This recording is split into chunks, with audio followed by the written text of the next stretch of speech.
지난 일부에서는 피카소와 마티스가 서로 어떻게 인연을 맺었는지, 서로의 첫인상은 어땠는지에 대해 초점을 맞췄다면, 이번 2부에서는 그들의 작품의 특징과 그들이 서로 작가로서 그리고 친구로서 어떻게 생각하였는지에 대해 알아보겠습니다.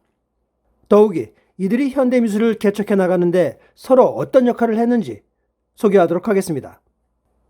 두 사람은 입체파 화풍에 대해 어떻게 생각했나요? 당연히 입체파 창시자인 피카소와 브라크는 즐겼지만 마티스의 경우에는 입체파 작품을 처음 봤을 때는 도저히 이해하지 못했습니다. 마치 외계인이 그린 것 같다고 느꼈죠. 당시 마티스의 그림은 붓터치에 의한 형태와 색이 좀 더 자유로우면서도 조화를 이루는 방식이었다면, 피카소의 분석적 큐비즘은 어두운 모노크롬 색상이 벽돌처럼 여기저기 퍼져 있는 것을 좋아하지 않았습니다. 그 외에 두 사람이 다른 점은 어떤 것이 있었을까요? 마티스는 미술을 늦게 시작했고 능력을 개발하는데 많은 시간이 걸리는 슬로우 러너였습니다. 하지만 반면에 피카소는 어릴 적부터 빠르게 성장하는 패스트 러너였습니다. 그리고 피카소가 매우 대중적인 사람이었다면 마티스는 좀 더 개인적인 사람입니다. 그는 가족을 좀 더 중시하였고 피카소는 다양한 사람들과 교류하였습니다. 게다가 피카소는 여성 편력이 강한 점이 매우 다른 점이라고 할 수 있죠. 그들이 그린 초상화를 보면 피카소의 그림과 마티스의 그림이 비슷한 점과 다른 점이 있는가요? 우리가 일반적으로 보면 서로 다르다고 생각하는데 자세히 들여다보면 비슷한 점이 참 많이 있습니다. 특히 이들은 아프리카 미술에 대하여 많은 영감을 받았는데요. 그림의 얼굴들을 보면 아프리카 전통 마스크가 진하게 보입니다. 단지 그들이 공통적인 아프리카의 원시적 모습을 다른 방식으로 처리했다는 것이죠. 피카소가 얼굴을 난폭하게 해체하고 파괴하여 재조합하였다면 마티스는 절대 파괴, 해체하지 않고 그 실루엣을 재구성하는 정도였다고 보면 됩니다. 마티스의 컷아웃 기법이 피카소의 조소에 영향을 주었나요? 네, 그렇습니다. 마티스는 노년에 몸이 안 좋아서 누워있는 시간이 많았습니다. 그래서 색종이를 오려서 붙이는 방법으로 작품을 만들었는데요. 이때부터는 모델을 직접 보며 그린 것이 아니라 평생을 공부한 인체의 형상을 상상으로 물 흐르듯 만들어 갔습니다. 마티스는 모델과 공간의 디테일을 직접 다루지 않고 좀 더 심플한 모델과 공간을 다루게 된 것이죠. 이 시기에 마티스의 스튜디오를 자주 방문하던 피카소는 마티스의 방법을 보며 많은 영감을 얻었습니다. 그것이 바로 이 시기에 만들어낸 컷아웃 조소에 나타나기 시작합니다. 바로 이런 작품처럼 말이죠. 마티스와 존경하면서도 질투를 하던 피카소는 왜 마티스의 장례식에 가지 않았나요? 이 부분은 매우 흥미로운 것이 피카소는 우리가 아는 것보다 더 미신적인 사람이었습니다. 특히 스페인 사람들의 특성상 문화적으로 삶과 죽음에 대해 미신적인 것이 많았는데요. 피카소는 나이가 들며 더욱 미신적으로 변화했습니다. 피카소가 전화로 마티스의 사망 소식을 들었을 때 너무나 큰 충격과 공포로 그 후 몇 달간 전화 근처도 가까이 가지 않았다고 합니다. 그 전화에 악령이 들었을지도 모른다는 것이죠. 피카소는 2주간 전혀 작업을 하지 못했다고 합니다. 그렇게 많은 작업을 하던 그가 마티스의 죽음에 대해 공포감이 엄청난 것이었죠. 이뿐만이 아니라 매일 아침 일어나면 같이 어울리던 동료들의 이름들을 부르며 그들이 악령에서 멀어질 수 있도록 기도했습니다. 그리고 가족과 여행을 하면 호텔방 한가운데 가방을 넣고 가방 주위를 빙빙 몇 번씩이나 돌며 악령 퇴치 의식을 하기도 했다고 합니다. 피카소와 마티스는 그들이 만난 순간부터 평생 동안 서로를 질투하면서도 내심 존경하고 마치 장기를 두듯 장군멍군하며 서로의 작품에 배움을 얻고 자신의 작품을 끝없이 혁신적으로 변화를 시킨 관계였습니다.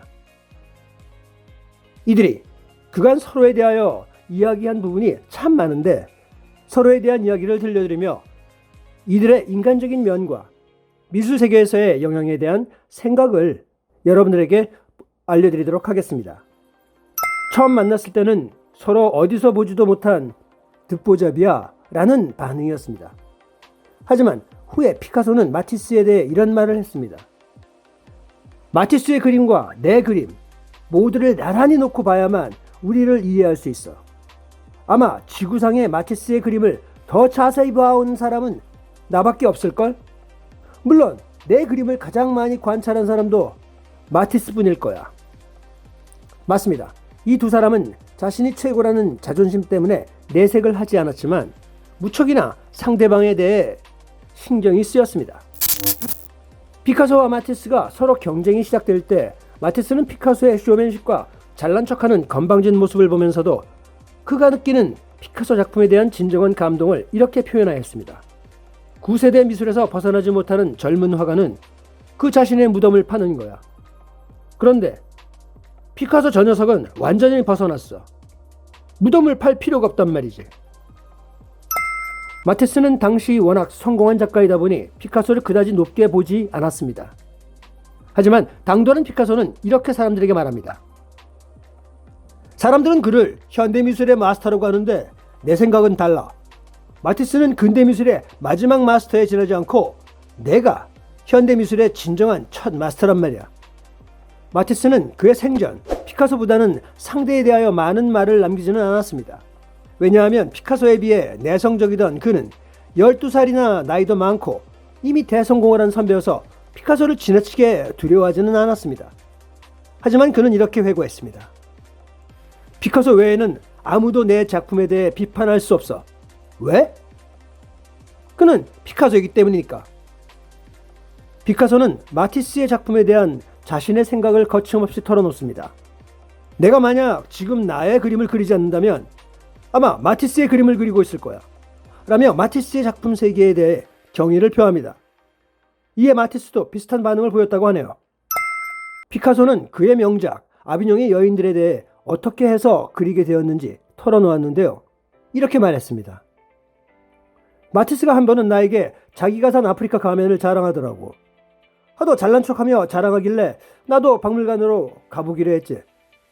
근데 가자마자 이런 느낌이 나더라고. 그 어떤 형태의 혼을 집어넣는다면 넌 과거 구태한 미술의 억압으로부터 자유로워질 수 있어. 그런데 말이야, 내가 박물관에서 먼지 덮인 아프리카 가면들과 원시 인형들을 보면서 소름이 끼쳤던 거야. 내가 처음으로 왜 화가인지를 깨달은 거야. 그리고 곧바로 집에 와서 그림을 시작했어. 아마 그날이 아비뇽의 여인들이 탄생한 날일 거야. 마티스가 죽은 후 피카소는 미술계의 혼자가 됩니다. 하지만 완전히 혼자는 아니었죠. 왜냐하면 피카소는 이렇게 생각했습니다. 마티스가 죽었을 때 마티스는 나에게 그분의 오달리스크를 유산으로 남겨주셨지.